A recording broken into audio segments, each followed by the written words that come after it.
From Passion to Peace by James Allen. Chapter 3. Temptation. Aspiration can carry a man into heaven, but to remain there, he must learn to conform his entire mind to the heavenly conditions. To this end, temptation works. Temptation is the reversion, in thought, from purity to passion. It is going back from aspiration to desire. It threatens aspiration until the point is reached where desire is quenched in the waters of pure knowledge and calm thought. In the early stages of aspiration, temptation is subtle and powerful, and is regarded as an enemy. But it is only an enemy in the sense that the one tempted is his own enemy. In the sense that it is the revealer of weakness and impurity, it is a friend, a necessary factor in spiritual training.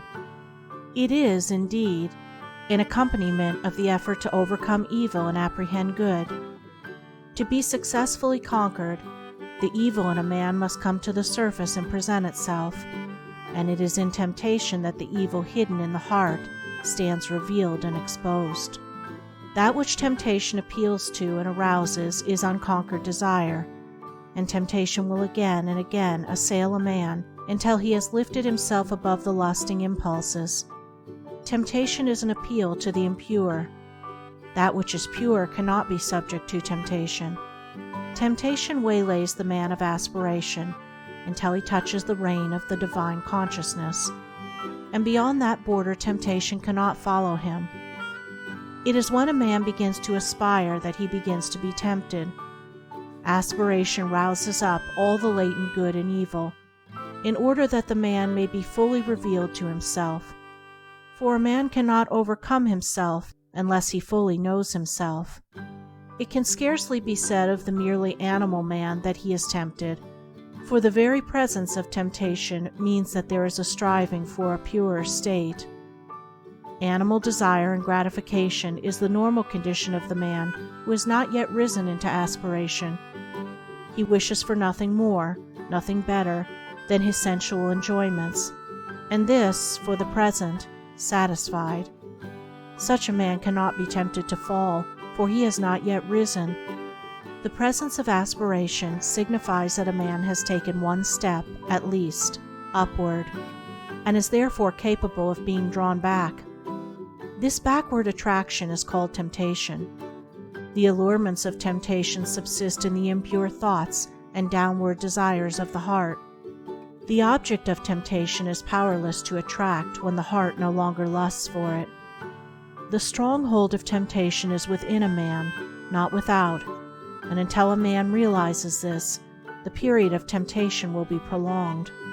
While a man continues to run away from outward objects until the delusion that temptation subsists entirely in them, and does not attack and purge away his impure imaginings, his temptations will increase, and his falls will be many and grievous. When a man clearly perceives that the evil is within and not without, then his progress will be rapid, his temptations will decrease, and the final overcoming of all temptation will be well within the range of his spiritual vision. Temptation is torment. It is not an abiding condition, but is a passage from the lower condition to the higher. The fullness and perfection of life is bliss, not torment. Temptation accompanies weakness and defeat, but a man is destined for strength and victory. The presence of torment is the signal to rise and conquer. The man of persistence and ever-renewed aspiration does not allow himself to think that temptation cannot be overcome. He is determined to be the master of himself. Resignation to evil is an acknowledgement of defeat. It signifies that the battle against self is abandoned, that good is denied, that evil is made supreme. As the energetic man of business is not daunted by difficulties, but studies how to overcome them, so the man of ceaseless aspiration is not crushed into submission by temptations, but meditates how he may fortify his mind. For the tempter is like a coward. He only creeps in at weak and unguarded points.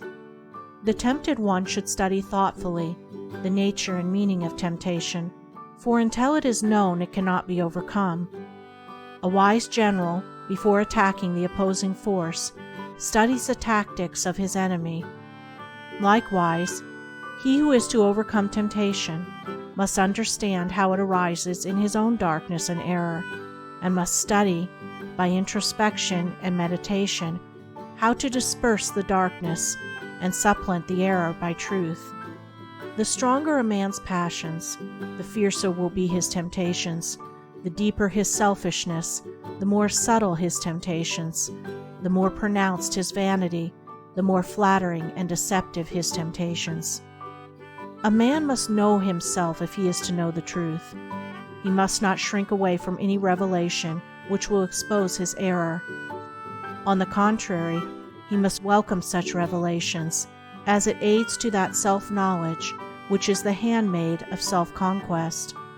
The man who cannot endure to have his errors and shortcomings brought to the surface and made known, but tries to hide them, is unfit to walk the highway of truth. He is not properly equipped to battle with and overcome temptation.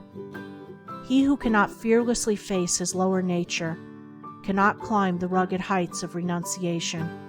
Let the tempted one know this, that he himself is both tempter and tempted, that all his enemies are within, that the flatterers which seduce, the taunts which stab, and the flames which burn, all spring from that inner region of ignorance and error in which he has hitherto lived. Knowing this, let him be assured of complete victory over evil. When he is sorely tempted, let him not mourn therefore, but let him rejoice in that his strength is tried and his weaknesses exposed. For he who truly knows and humbly acknowledges his weaknesses will not be slow in setting about the acquisition of strength. Foolish men blame others for their lapses and sins, but let the truth-lover blame only himself. Let him acknowledge his complete responsibility for his own conduct, and not say when he falls, "This thing," or "such and such a circumstance," or "that man was to blame." For the most which others can do is to afford an opportunity for our own good or evil to manifest itself. They cannot make us good or evil.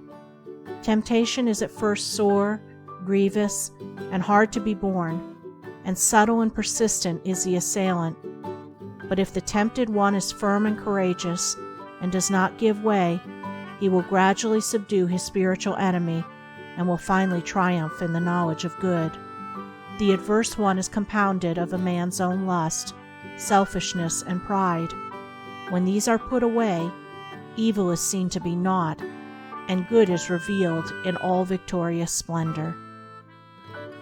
End of Chapter 3.